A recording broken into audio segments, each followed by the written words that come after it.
नमस्कार दोस्तों। आज हम लोग बात करने वाले हैं बांग्लादेश में हो रहे अल्पसंख्यकों पे हमला के बारे में। बांग्लादेश में जब से यूनूस सरकार आई है और जब से तख्ता पलट हुआ है, तब से अब तक हिंदुओं की मौत की लगातार सिलसिला जारी है। बांग्लादेश में कैसे एक हिंदू युवक को बीच सड़क पे लटका करके जला दिया जाता है, कैसे भीड़ उसको सामने मीडिया के सामने में लाइव मौत के घाट उतार देती है।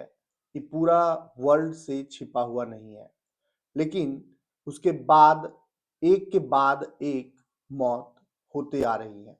पहला जो वाकया हुआ 18 दिसंबर को, जिसमें दीपू चंद्र दास जो निवासी थे मेमन सिंह के, इनका इस निंदा का झूठा आरोप में सड़क पे लंगा करके मौत के घाट उतार दिया जाता है, जला दिया जाता है। 24 दिसंबर को अमृत मंडल को, जो निवासी राजबाड़ी के हैं, इनको शक के आरोप में यानी कि जबरन वसूली का आरोप लगा करके मौत के घाट उतार दिया जाता है।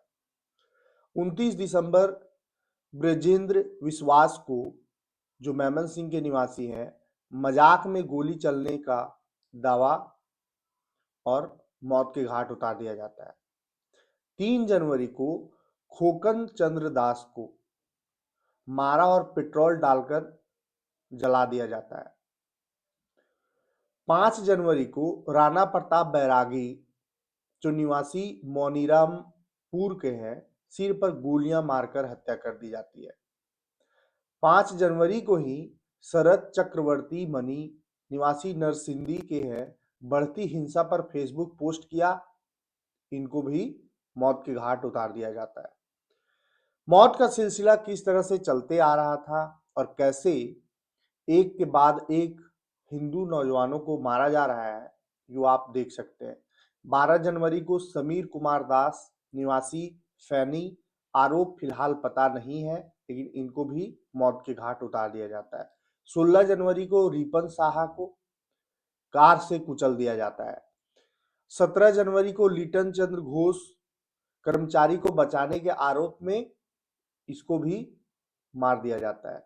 और 23 जनवरी जो लेटेस्ट है, चंचल चंद्र भौमिक, जो नरसिंदी के निवासी हैं, दुकान में आग लगाकर हत्या कर दी जाती है। अब ये 23 जनवरी की जो चंचल चंद्र भौमिक हैं, इनकी अगर आप आर्थिक स्थिति, जितने भी बड़े हैं उनकी एकदम घर की दयनीय है। या तो वो घर में अकेले कमाने वाले हैं, या तो परिवार पूरा गरीबी में झेल रहा है। लेकिन भारत देश के जस्ट पड़ोस में, जहाँ हिंदू कभी 35 से 40% हुआ करते थे, आज वहाँ हिंदुओं की संख्या बिल्कुल नग्न हो चुका है। और उस स्थिति में वहाँ हिंदुओं का रहना कितना दुर्लभ हो चुका है, वो आप पता लगा सकते हैं, आप समझ सकते हैं। बांग्लादेश के नरसिंदी जिले में एक और हिंदू युवक की जिंदा जलाकर कर दी गई हत्या। 23 साल के चंचल चंद्र भौमिक का जला हुआ शव शुक्रवार रात गैरेज के अंदर मिला। परिवार ने इसे सोची समझी साजिश बताया। घटना नरसिंदी शहर के पुलिस लाइन से सटे मस्जिद मार्केट इलाके में हुई। चंचल जिस गैराज में काम करता था, उसी के अंदर उसका शव मिला। पुलिस ने जांच शुरू कर दी है और सीसीटीवी फुटेज खंगाले जा रहे हैं। स्थानीय लोगों के मुताबिक घटना के वक्त चंचल गैराज के अंदर सो रहा था। रात के समय किसी ने बाहर से शटर पर पेट्रोल डालकर और आग लगा दी। आग तेजी से अंदर फैल गई। इससे पहले 18 दिसंबर 2025 को मेमनसिंह जिले में हिंदू युवक दीपू चंद्र दास को भीड़ ने पीट पीट कर मार डाला था। उनके शव को पेड़ पर लटकाकर आग लगा दी गई थी। पिछले 40 दिनों में 10 हिंदुओं की हत्या हो चुकी है।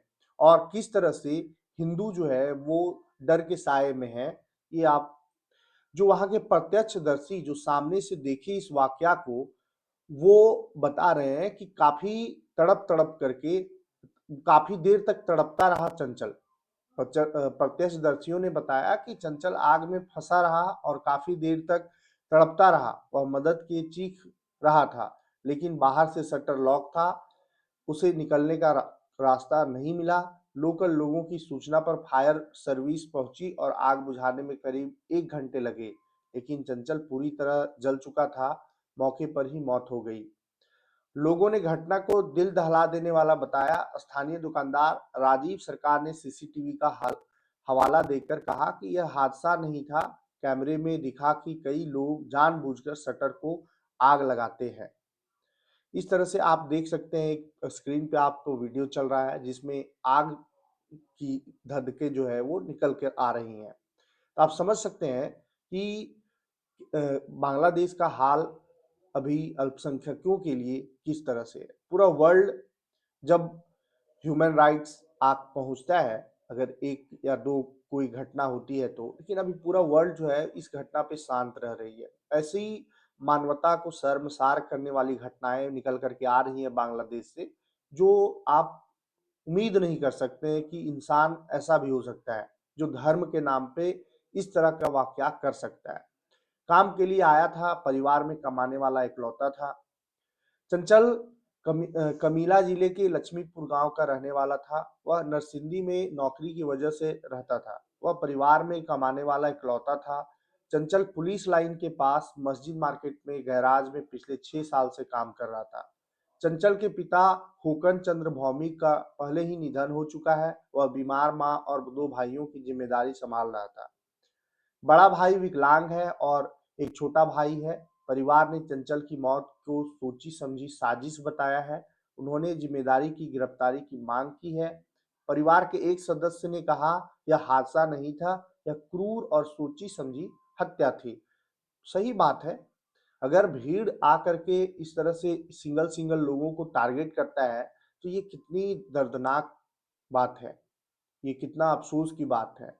क्या वर्ल्ड में इतने सारे जो संगठन मानवता के आधार पर बने हैं, वो क्या वैसे देश के लिए बने हैं जो यूएसए जिसको चाहता है उसके लिए बना हुआ है? क्या वर्ल्ड के पावरफुल कंट्री जो अपने आप को सो कॉल्ड पावरफुल कहते हैं, उनको इस वाकया पे कोई अ, नजर नहीं नहीं जा रहा है? क्या अल्पसंख्यक रहना दुर्लभ है? अगर यही हिंदुस्तान में अगर होता तो पूरा वर्ल्ड त्राहिमाम करते रहता कि लोकतंत्र है ही नहीं, डेमोक्रेसी खतरे में है। लेकिन बगल में हो रहे एक के बाद एक हत्या, किसी की एक जबान तक नहीं खुल रही है। हिंदू नेताओं ने हत्या की निंदा की है, बस निंदा ही हो रही है। स्थानीय हिंदू समुदाय के नेताओं ने हत्या की कड़ी निंदा की है। उन्होंने इसे बर्बर और अमानवीय बताया।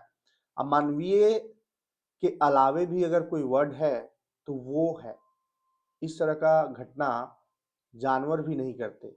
उन्होंने अधिकारियों से अपराधियों को जल्द गिरफ्तार कर बड़ी कार्रवाई करने की मांग की है। हिंदू नेताओं ने हिंदू के खिलाफ अपराध पर चिंता जताते हुए कहा कि इलाके में अल्पसंख्यकों की सुरक्षा के लिए ठोस कदम उठाए जाए। उन्होंने कहा कि अल्पसंख्यकों को और कमजोर मजदूरों की सुरक्षा मजबूत करे। वहीं मानवाधिकार कार्यकर्ताओं ने कहा कि निष्पक्ष जांच हो और न्याय मिले। उन्होंने इन घटनाओं को रोकने की मांग भी की है। पुलिस बोली, मामला गंभीर है, दोषियों को बख्शा नहीं जाएगा। इसके अलावे पुलिस कुछ बोल भी नहीं सकती है। वो घटनास्थल पे आई, जब मर गए तो आ गई, गिरफ्तारी हो गई, बस सीसीटीवी फुटेज निकाला जा रहा है। इसके अलावे तो कुछ कर नहीं सकती है पुलिस। तख्तापलट के बाद अल्पसंख्यकों पे बढ़े हैं हमले। भारत ने चिंता जताई है। लगभग 17 करोड़ की आबादी वाले मुस्लिम बहुल बांग्लादेश में 2024 के सत्ता पलट के बाद से हालात अस्थिर बने हुए हैं। इस्लामी संगठनों की सक्रियता बढ़ने से अल्पसंख्यकों पर हमले बढ़ गए हैं। बांग्लादेश में हिंदू और सूफी मुस्लिम सहित अल्पसंख्यकों की आबादी 10% से भी कम है। भारत ने बांग्लादेश में अल्पसंख्यकों को खासकर हिंदुओं के साथ हो रहे व्यवहार पर चिंता जताई है। भारत के विदेश मंत्रालय ने कहा था कि वह बांग्लादेश की स्थिति पर लगातार नजर रखे हुए है। विदेश मंत्रालय के प्रवक्ता रणधीर जायसवाल ने प्रेस ब्रीफिंग में कहा था, हम बांग्लादेश में अल्पसंख्यकों को और उनकी संपत्तियों पर बार बार हो रहे हमलों का चिंताजनक पैटर्न देख रहे हैं।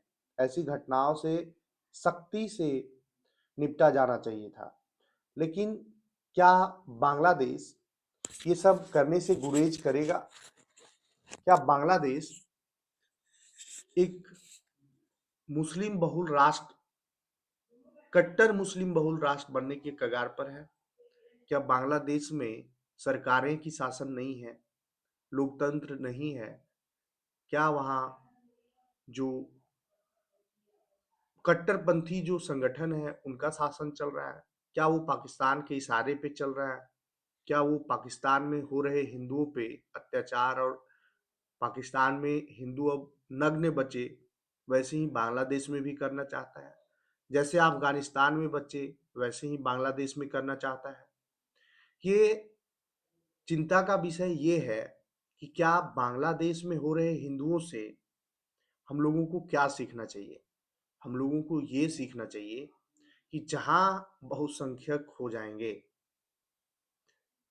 और जब हिंदू अल्पसंख्यक हो जाएगा, चाहे वो देश क्यों ना हिंदुस्तान हो, हालात आपके यहाँ भी वैसे ही होगा, उससे और दर्दनाक होगा। इसलिए समय रहते जागने की जरूरत है। समय रहते देश को एकजुट करने की जरूरत है, क्योंकि इनकी संख्या जब भारी होगी, ये फिर अपने हिसाब से चलाएंगे, आप पर हमले होंगे। आज आप देख सकते हैं कि बांग्लादेश हो, पाकिस्तान हो, अफगानिस्तान हो, यहाँ आए दिन बम बड़ा होते रहते हैं, चाहे वो मस्जिद में हो, चाहे वो शादी विवाह में हो। इनको मारने में कोई परहेज नहीं है, ये मारेंगे, अशांति फैलाएंगे ही फैलाएंगे। तो ये सोचने वाली बात है कि क्या हिंदुस्तान को ये सब चीजें, ये जो इवेंट हो रही हैं, इससे सीखना चाहिए, इससे जागरूक होना चाहिए, और देश और वर्ल्ड के जो सो कॉल्ड जो ह्यूमन राइट्स वाले हैं, उन पे उनको कार्रवाई क्या है, वो क्या कार्रवाई कर रहे हैं, जब सब मर ही रहे हैं तो इस पर भी ध्यान देना चाहिए। धन्यवाद।